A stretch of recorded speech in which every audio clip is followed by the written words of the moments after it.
Okay, good afternoon, everybody. We've just opened our webinar, so we're going to wait for people to tune in. We've got a lot of people coming in already. Great to see over 400 people that are lined up to register today. Hello, Cyril Macquarie. Great to see you here, Cyril, today. Hope all going well in your world. And Donna from our GB team. Hi, Donna. And Elaine up in Coleraine. Fiona Delahunty. Hi, Fiona. Good to see you online. We're just going to give it a few minutes now for people to come in, if you don't mind. Hello, Geraldine Enright. Good to see you, Geraldine. Thanks for tuning in. John Coakley. Hi, John. John Gately as well. Great to see you.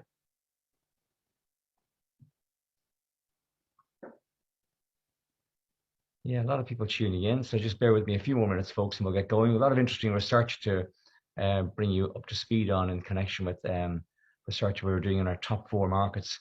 So hope you'll find it useful. Hello, Marina Finn. Great to see you, Marina. And Paula Carroll, great to see you last night. We celebrated along with our colleagues in CIE Tours 90 years of CIE being in business. So congratulations to the whole team there. And I think a lot of the team from the United States are over in Ireland at the moment. So it's great to catch up with Elizabeth Crable and all the team last night. Hi, Melanie from the Cliffs of Moher. Thanks for your message. Great to see you on the call. And our former colleague, Rory Lehman. Hi, Rory. Good to see you here. And Susan Boger from our team in Spain. We're up at nearly 130 people, so I'm just going to give it 1 or 2 more minutes, folks, if you can just bear with me.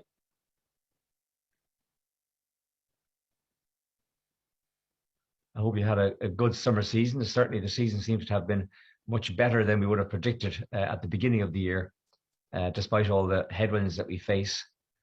Hello, Paul Hastings-Gale over in London. Good to see you, Paul. Thanks for being on the call.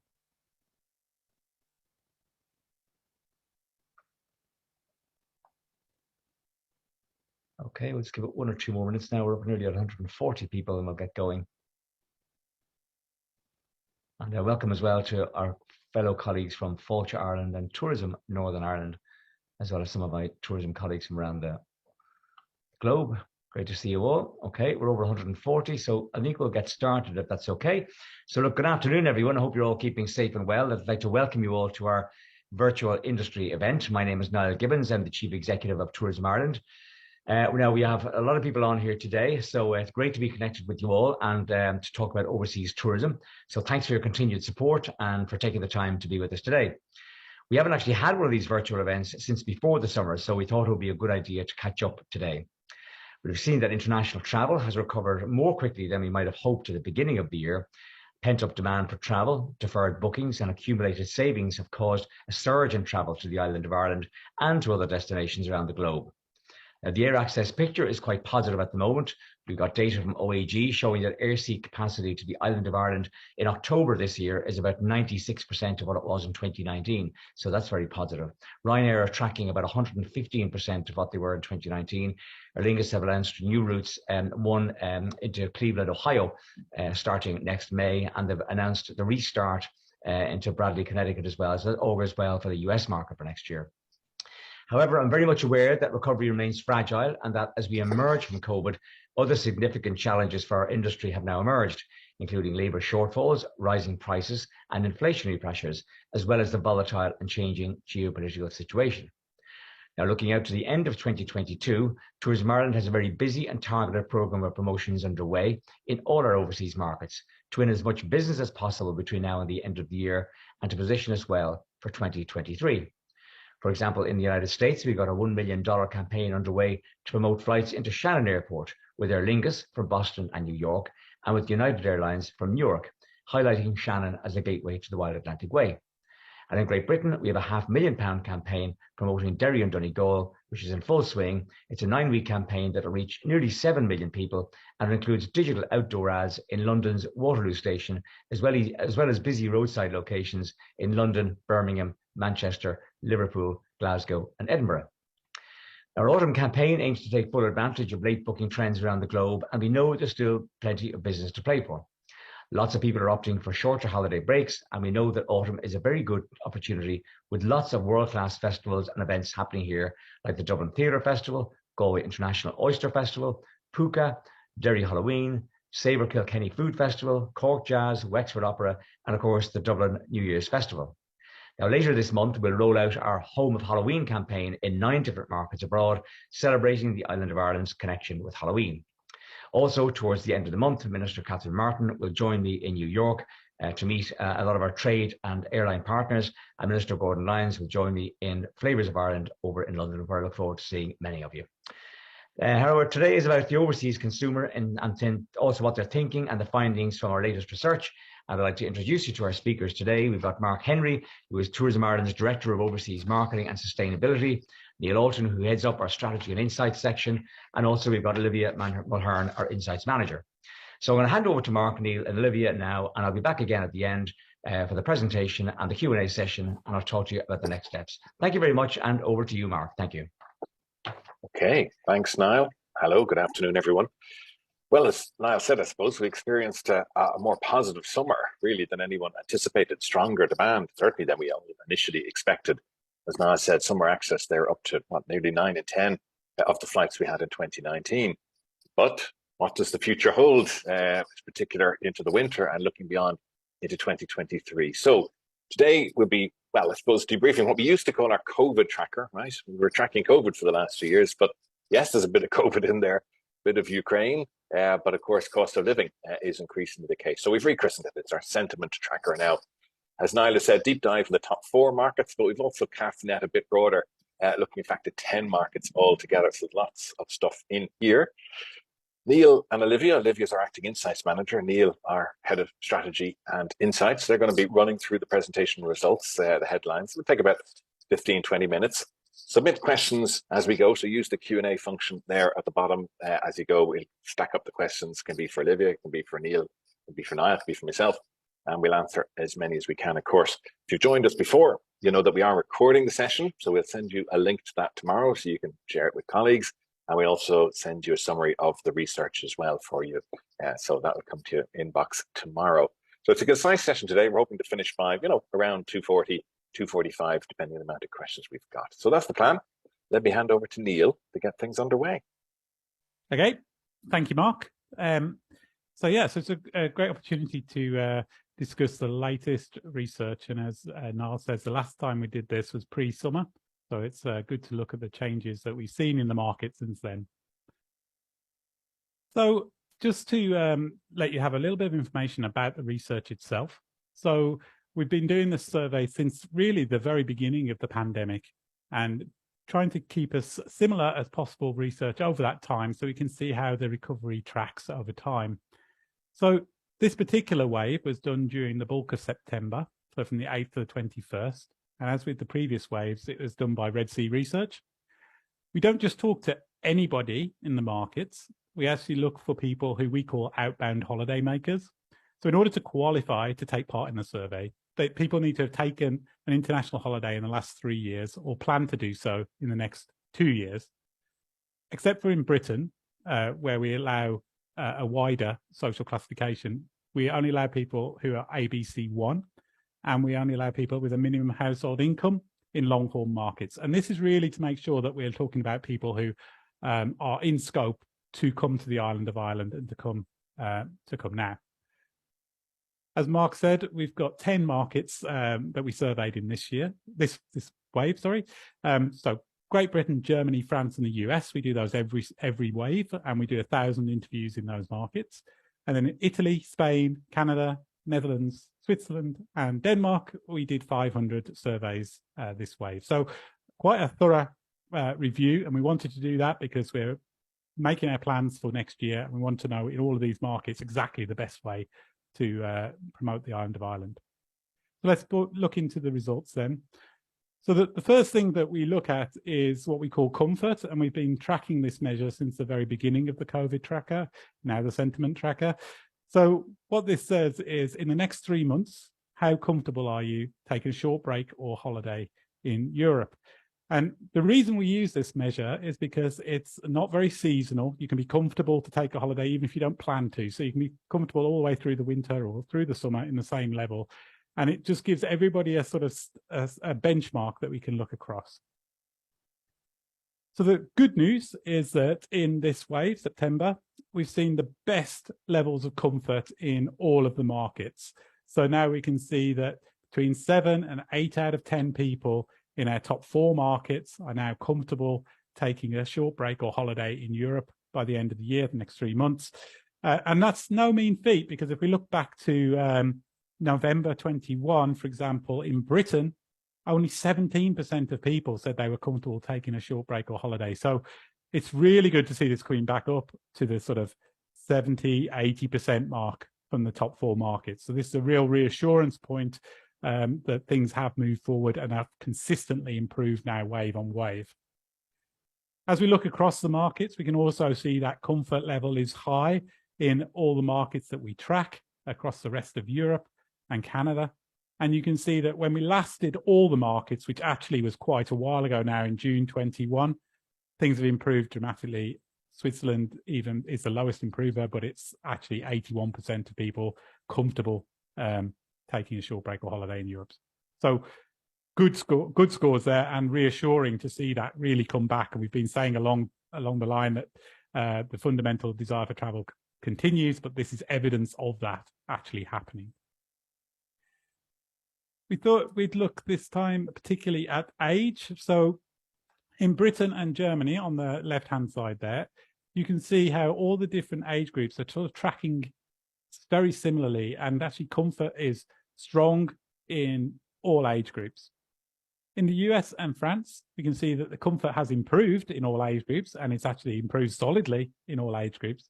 But you can see there, the yellow line, that the more mature travellers are a little way behind the rest of the traveller group.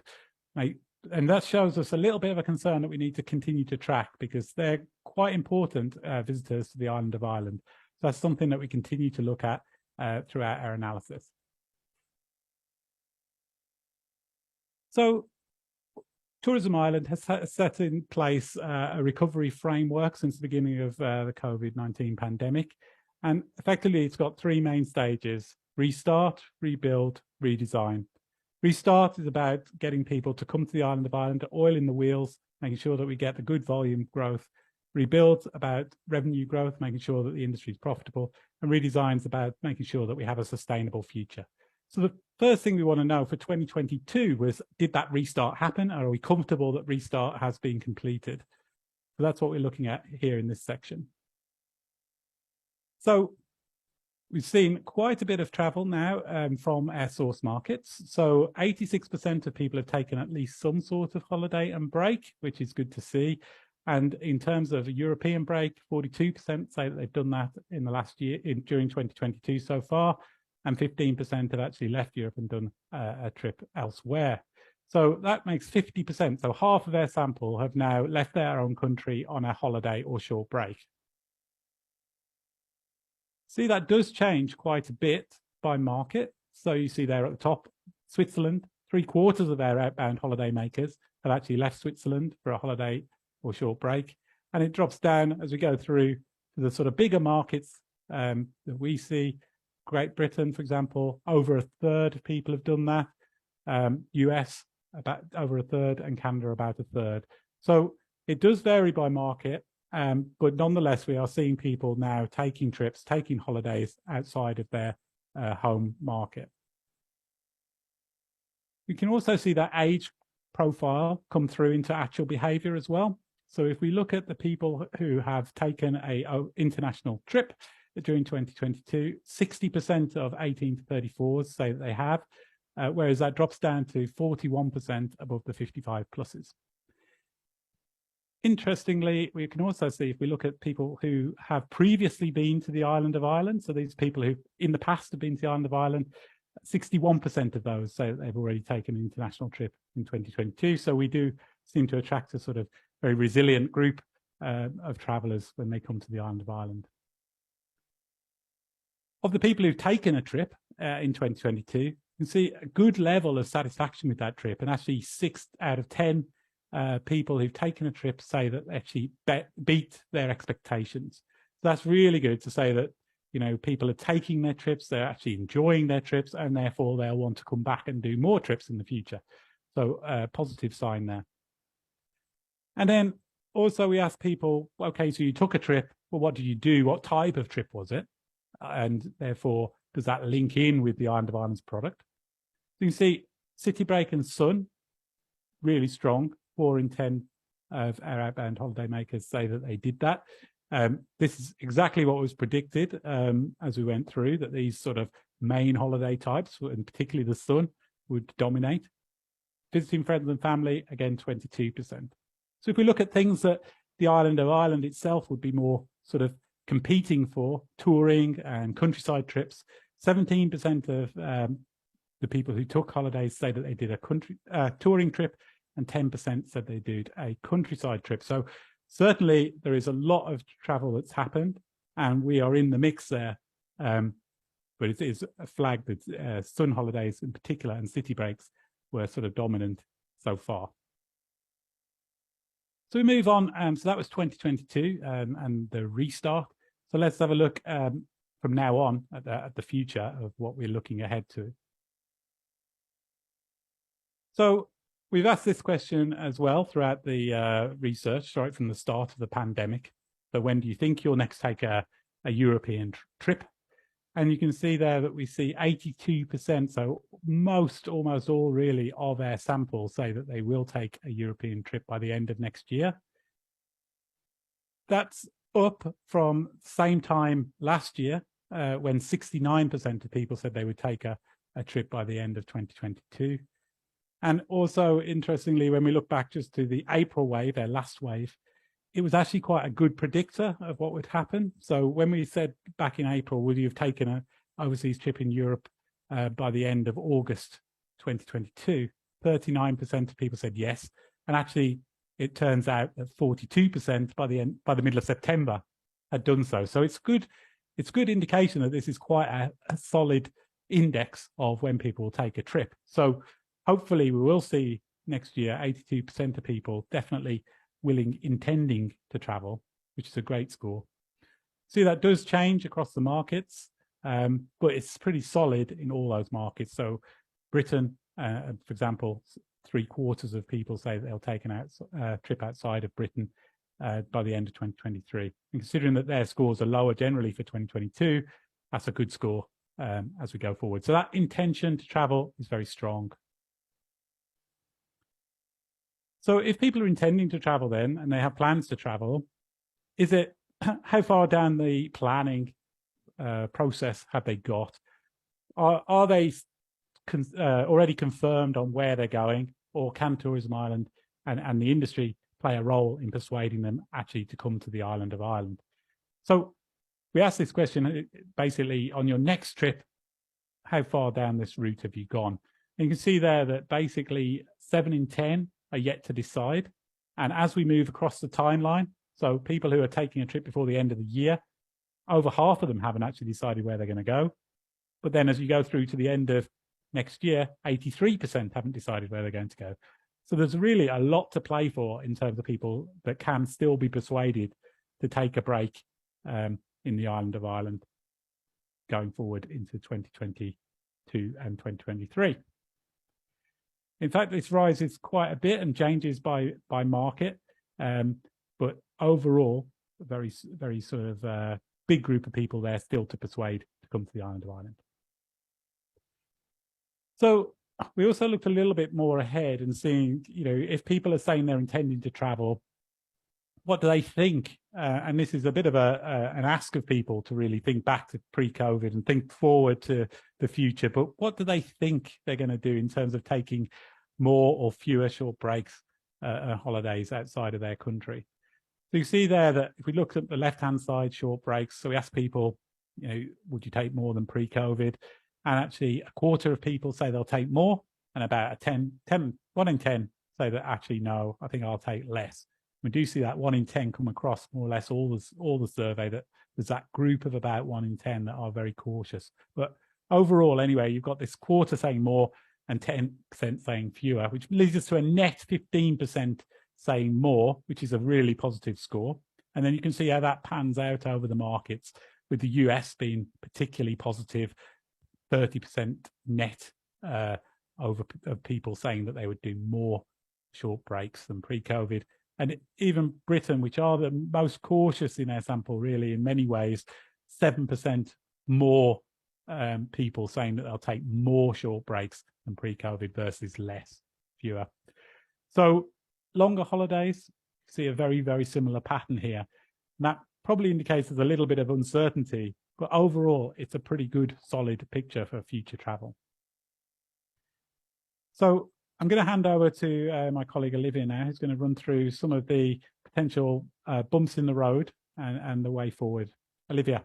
Great, thanks, Neil. So lots of great travel intentions there. But what are the potential bumps on the road that we'll be facing into? So we asked people which of the following factors are important in influencing whether or not they're going to take a European holiday next year. And we followed that up with the question on which factor is most important in deciding whether or not to take a trip next year. And you can see here that rising cost of living, it overshadows everything else, with every second person saying that it's the most important factor. It's especially important for our British holidaymakers. And we know that it's also, from the data, we know it's also more important for the younger holidaymakers. COVID, on the other hand, is more of an issue for our North American holidaymakers, whereas hassle or difficulty in traveling at present is it's more obvious there among the British holidaymakers. Now, that could be related to Brexit-related issues just coming to bear. And then you've got 1 in 10 saying the conflict in Ukraine. Again, that's more of an issue for our American holidaymakers. But we still have 1 in 8 people saying that actually none of these items are going to influence whether or not they take their trips next year. So then we followed up thinking about the factor that they said was most important to them. And we asked them whether it was likely to prevent them traveling next year. And half of everyone we spoke to said, yes, that it was very or fairly likely to prevent them traveling next year. And we can see here again that the rising cost of living is the biggest risk to travel in 2023. And that's especially among our French holidaymakers, and least important for our North American holidaymakers. But again, we can see over here on the right-hand side that COVID and the conflict in Ukraine are more important for the North Americans.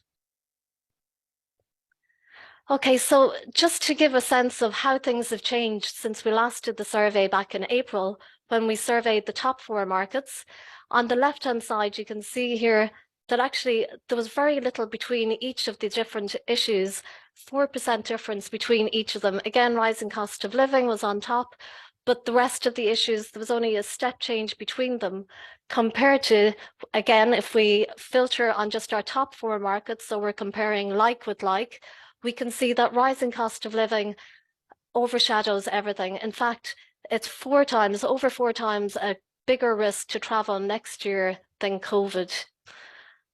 So things have moved on quite a bit. So what are the potential impacts of the rising costs? Well, actually, half of the people we've spoken to have already seen their savings reduced significantly as a result of rising costs. Again, our British holidaymakers are more likely to say this. So what people are doing to reduce their cost of travel is they're either going to a cheaper destination, again, that's almost 50%, half of people said that, or they'll reduce the costs of their accommodation. So either with staying with family and friends or just going to a downgraded hotel type or accommodation type.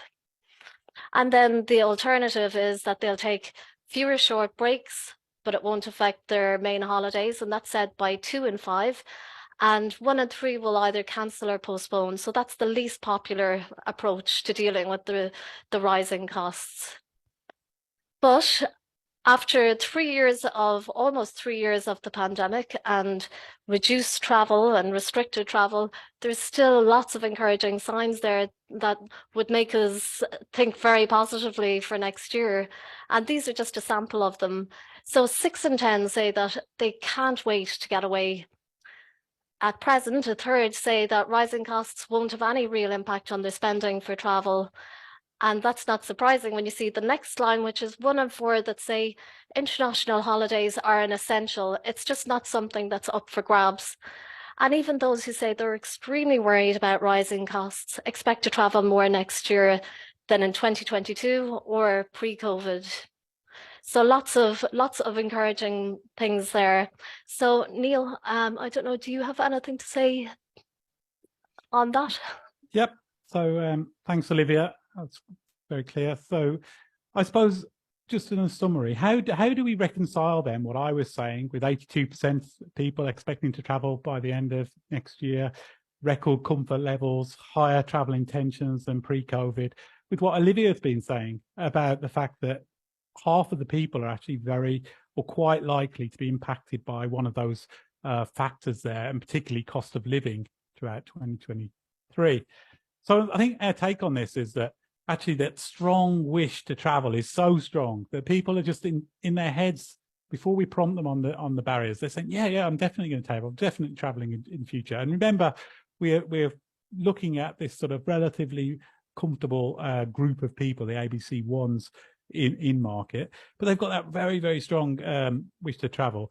But cost of living is one of those things which is real and it's growing, and people can just see it coming down the track. So they're not yet paying these much higher bills, but they can just see it coming. And I think there's a lot of concern out there in the marketplace. And so that's just when we start to prompt them about what could be a roadblock, cost of living is really, really the one that comes through. So I do think it is a real risk. But overall, I think we'd be pretty clear that this wave has been a very positive wave of research. Got that record comfort. COVID is really down, and it's consistently down as well for a few waves now, which is good. A little watch out in the US, 25% of people say it's an important factor for them. So just a little watch out there. Hassle, we were quite worried about over the summer. The news was pretty consistent about hassle. But actually, that hasn't really materialized into a significant risk factor going forward. A few percent, yes, but not significant. Ukraine as well.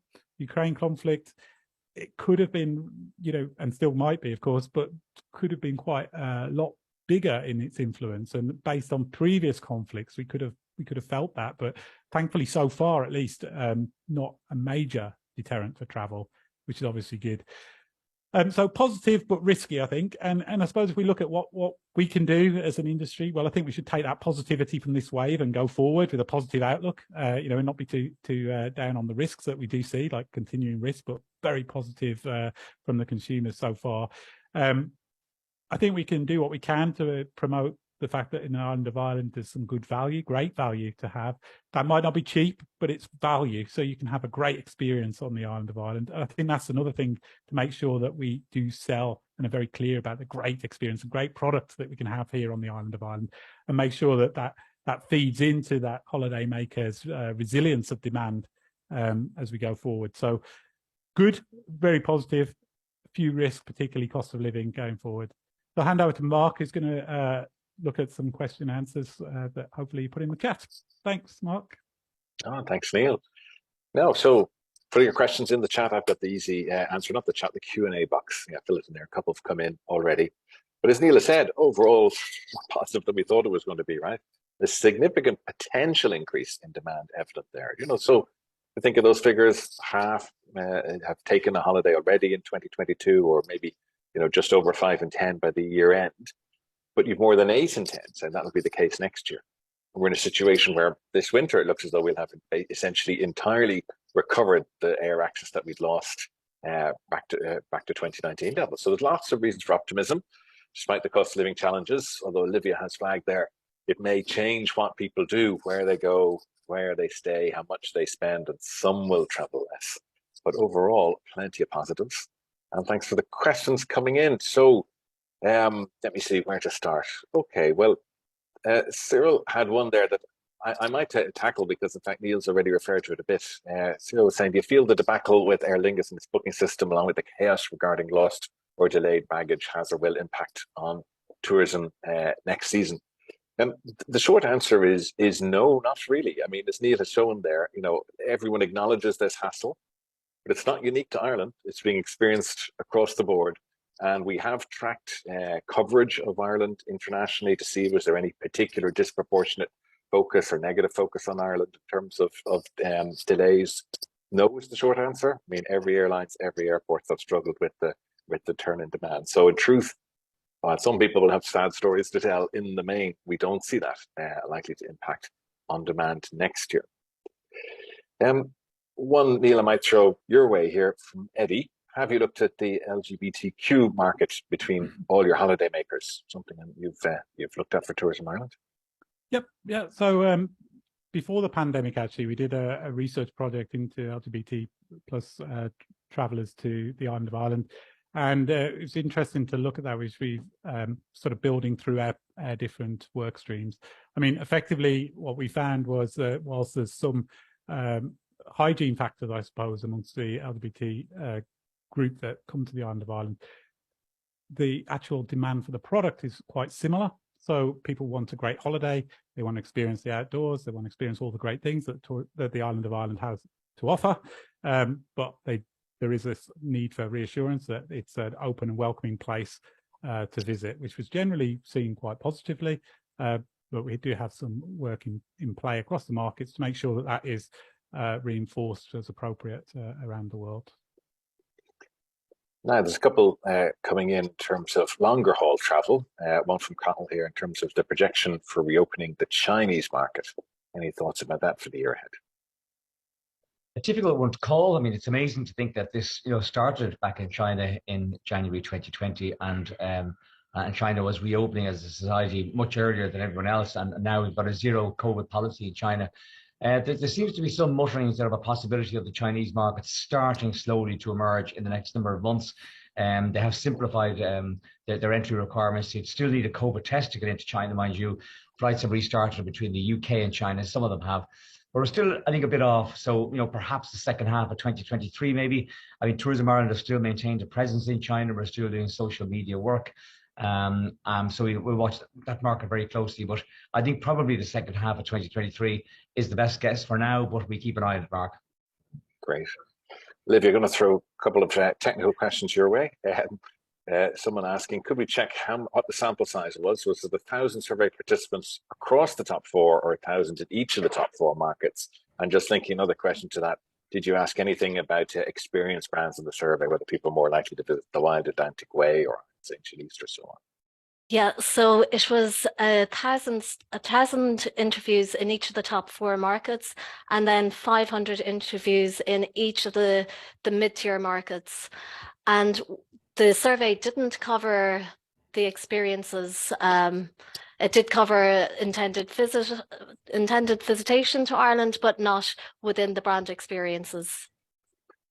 Good, which probably segues to one for you, Neil, from Peter Nash. I think I know him. Used to do your job. So he's asking, for the 22% who've actually made a decision about destinations, does Ireland feature on the list? And in terms of factors influencing travel, is it better to describe the situation in Ukraine as a war? Seems to be the question there. Okay. So starting at the bottom, I mean, obviously we all look on in horror about the situation in the Ukraine, but I think that's probably above my grade to determine what what we describe it as. But with regard to the number of people who have already made their decision to come to the island of Ireland, so 22% of people say that they've already made a decision on where they're going to go. So when we look at this within our research, we do ask about the island of Ireland, and generally we see that people are quite warm and open to it, and are pretty strong opinions about wanting and to come and planning to come to the island of Ireland. Well, just the way the research works, we've got 1,000 people, we've got 22% of people who have made a decision. Of that 22%, they can go anywhere in the world. So we have a very small number who actually identify the fact they're coming to the island of Ireland. So it's not really a number that is valid for grossing up to the universe. So we wouldn't really be able to tell us that, unfortunately, within the scale of the research that we do as a tracking survey. So we wouldn't really have that number to hand. Okay. Niall, one here from Nuala, and there's other question or two about access. So maybe there might be a broader point here for you to make. But Nuala specifically saying, great to see the air access coming back. New schedules from Aer Lingus for 2023. High airfares, however, may deter people from booking next year. Any projection on that? Could we be faced with a drop in airfares close in, which could be too late to seal the business for Ireland? She's pointing out Charlotte and Atlanta services have increased to almost double 2019 levels. I have other folks asking about what the outlook for air access capacity is into next summer across the board. Yeah, in general, the air access picture has rebounded stronger and faster than we thought, in fairness. I quoted the examples there of Aer Lingus opening a new route into Cleveland, Ohio, and also reinstating Bradley, Connecticut. So that's really good. 16 gateways now from North America with Aer Lingus next year. They're taking possession of more NEO aircraft as well in the coming years, so expect new gateways and additional frequency. In terms of fares, Nuala, very hard to call. I mean, this is an issue of demand and supply. My guess at the moment, I think what the industry practitioners are saying is that airfares are likely to increase given the way fuel has gone, and there are a lot of losses to I suppose, make up for. But the one bit of guidance I suppose I would have for people booking their holidays is that the longer out you can book, the better value you're going to get in general, so to speak. I mean, if demand was to slow in any way and seats couldn't sell, you will find prices dropping. But I don't see anything marked from the research that we're seeing, from the sort of views on the ground, that there's going to be any slowdown in demand right now. But as we know, things can change very rapidly in this business. Remember, this time last year, we were just in the heat of the Delta wave of COVID. Then we went into Omicron, and now we've got war in Ukraine, and we've got a cost of living crisis. So a lot of things can happen, I suppose, Nuala. But I think I don't see anything on the radar right now to suggest that it'll be a dampening of demand and thus lower prices. I mean, broadening that out, Niall, your assessment of prospects for US travel next summer, I mean, given the strength of the dollar at this point in time, it seems very good. positive. I mean, absolutely. I think we haven't finished our business planning yet, as you know, Mark. We're in the throes of it right now, but the prospects for the US just seems to get stronger and stronger, to be quite honest with you. And despite all the headwinds that we face out there right now, the air capacity picture, the Ireland brand and its strength, and the currency is going to play really well into both UK and European travel next year from the United States. Yeah. Okay. Question from Shauna. I'm not actually too sure of the background, Diane, maybe you know. Is there any update from the government about removing the self-isolation period in the coming months?